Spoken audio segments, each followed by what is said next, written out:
প্রিয় শিক্ষার্থী বন্ধুরা, আসসালামু আলাইকুম। স্বাগতম জানাচ্ছি বাংলাদেশ শিক্ষা বার্তার নতুন একটি ভিডিওতে। 2024 সালের এইচএসসি পরীক্ষার্থীরা তোমরা কিন্তু অনেক ধরনের আন্দোলন করেছো, অনেক জায়গায় স্মারকলিপি দিয়েছো, অনেক কিছু করেছো। কিন্তু ডিবিসি নিউজে কিন্তু একটি নিউজ প্রকাশিত হয়েছে, আমরা স্ক্রিনে দেখতে পাচ্ছি একটি ফেসবুক পোস্টে, যে সেখানে কিন্তু শিক্ষা উপদেষ্টা বলেছেন যে ন্যায্য দাবি নিয়ে এসো, পূরণ করা হবে। শিক্ষা উপদেষ্টা দেখতে পাচ্ছ, এটা ডিবিসি নিউজে কিন্তু প্রকাশিত হয়েছে। তো যাই হোক, তোমরা যারা এইচএসসি পরীক্ষার্থীরা রয়েছে, তোমরা কিন্তু সকল জায়গায় গেলেও কিন্তু তোমরা শিক্ষা উপদেষ্টার শরণাপন্ন কিন্তু তোমরা হওনি। তোমাদের কিন্তু এটাও কিন্তু করা উচিত ছিল।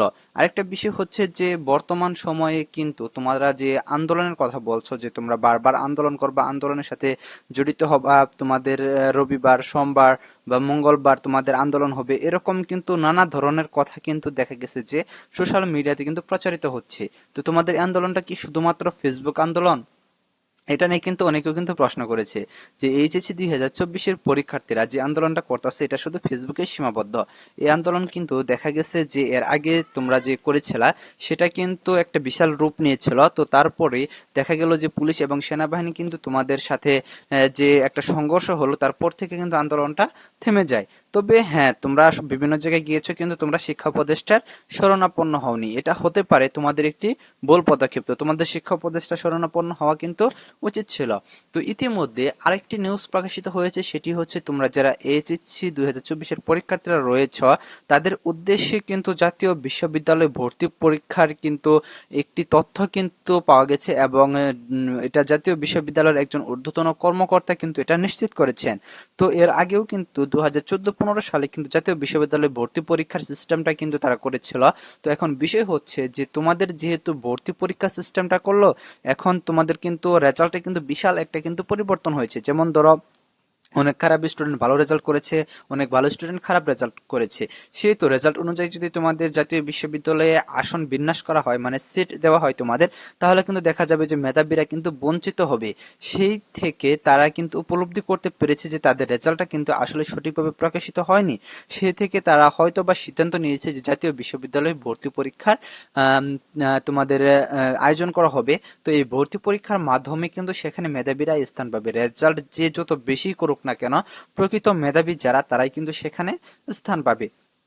তো বিষয়টি আসলে কিন্তু তোমাদের এইচএসসি 2024 ব্যাচের পরীক্ষার্থীদের কিন্তু আসলে সুবিধার জন্য কিন্তু তৈরি করা হয়েছে। কিন্তু আরেকটা দুঃখজনক বিষয় হচ্ছে, যেসব শিক্ষার্থীরা ভালো পরীক্ষা দিয়েও পরীক্ষায় ফেল করেছে, সেসব শিক্ষার্থীদের কি হবে? সেসব শিক্ষার্থীরা তো আর ভর্তি পরীক্ষায় অংশগ্রহণ করতে পারবে না।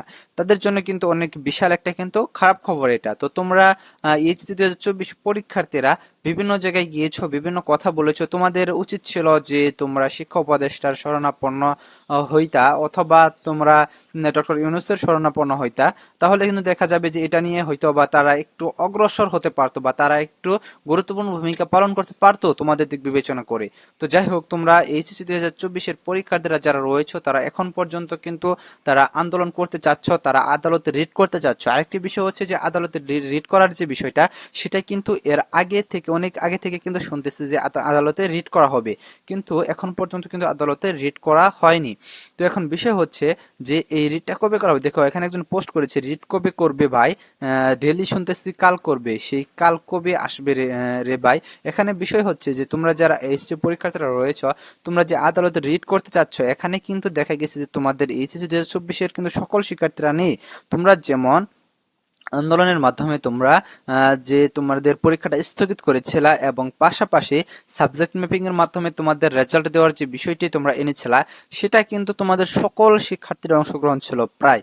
কিন্তু এখন যেসব শিক্ষার্থীরা পাশ করে গেছে, সেসব শিক্ষার্থীরা কিন্তু এই তোমাদের আন্দোলনের সাথে কিন্তু ওতপ্রোতভাবে জড়িত নয়। তারা কিন্তু দেখা গেছে যে ভর্তির প্রস্তুতি নিচ্ছে, তারা কিন্তু বিভিন্ন বই কিনে পড়াশোনা করা শুরু করে দিয়েছে। তবে যেসব শিক্ষার্থীরা এখন পরীক্ষায় উত্তীর্ণ হয় না, সেসব শিক্ষার্থীরা কিন্তু এটা নিয়ে ফেসবুকে বিভিন্ন ধরনের আলোচনা করছে, তারা আন্দোলন করবে, আদালতে রিট করবে, এটা সেটা অনেক কিছু। কিন্তু শিক্ষার্থীদের বিভিন্ন প্রকার যে দাবিগুলা, সেই দাবিগুলা কিন্তু যে পরিবর্তন করা হয়নি, বা তাদের দাবিটা পূর্ণ করা হয়নি। সেসব বিষয়ে কিন্তু দেখা গেছে যে এইচএসসি 2024-এর পরীক্ষার্থীরা যারা পরীক্ষায় অকৃতকার্য হয়েছে, যারা ফেল করেছে, তারা কিন্তু সজাগ থাকলেও তারা কিন্তু ওইরকম ভাবে কিন্তু সজাগ নেই। তারা শুধু দেখা গেছে যে ফেসবুকে পোস্টের উপর পোস্ট দিয়ে গেছে।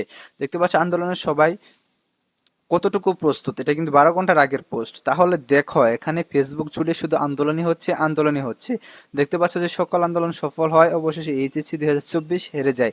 যাই হোক, এইসব দেখা যায় যে ফেসবুক গ্রুপগুলোতে নানা ধরনের পোস্টগুলো হচ্ছে, এইচএসসি 2024 পরীক্ষার্থীরা পোস্টগুলো করছে। তো তোমরা যারা শিক্ষার্থীরা পাশ করেছো, তোমরা অবশ্যই কিন্তু আন্দোলন করো, যাই করো, আদালতে রিট করো, যাই করো, তোমাদের অবশ্যই কিন্তু ভর্তি পরীক্ষার প্রস্তুতিটা তোমরা নিয়ে নাও। কারণ যেহেতু জাতীয় বিশ্ববিদ্যালয়ের একজন ঊর্ধ্বতন কর্মকর্তা এটা নিশ্চিত করেছেন, সেহেতু কিন্তু তোমাদের ভর্তি পরীক্ষাটা হতে পারে। এবং সকলেই কিন্তু এটাই বলছে তোমাদের ভর্তি পরীক্ষাটা হবে, এবং এটা নানা মহলে কিন্তু ছড়িয়ে পড়েছে।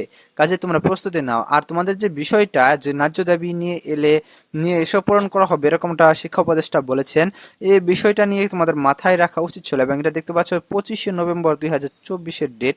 তো আসলে তোমরা হয়তো বা তার কাছে পৌঁছাতে পারোনি, এটা তোমাদের একটা ব্যর্থতা। তো যাই হোক, তোমরা কি সিদ্ধান্ত নিবা, তোমাদের পরবর্তী পদক্ষেপ কি, এটা তোমরা অবশ্যই সকলে মিলে বিবেচনা করে নিবা, যাতে তোমাদের এবং দেশের কোনো ক্ষতি না হয়, তোমাদের যাতে উপকার হয়। তো যাই হোক, আজকের এই ভিডিও এই পর্যন্তই। পরবর্তী আপডেট কিন্তু অবশ্যই তোমাদের জানিয়ে দেবো। তোমাদের আজকে যারা তোমরা আমাদের চ্যানেলটি এখনো সাবস্ক্রাইব করো, আমাদের চ্যানেলটি সাবস্ক্রাইব করে রাখো এবং পাশে থাকা বেল আইকনটি বাজিয়ে দাও। ধন্যবাদ সকলকে পুরো ভিডিওটি দেখার জন্য।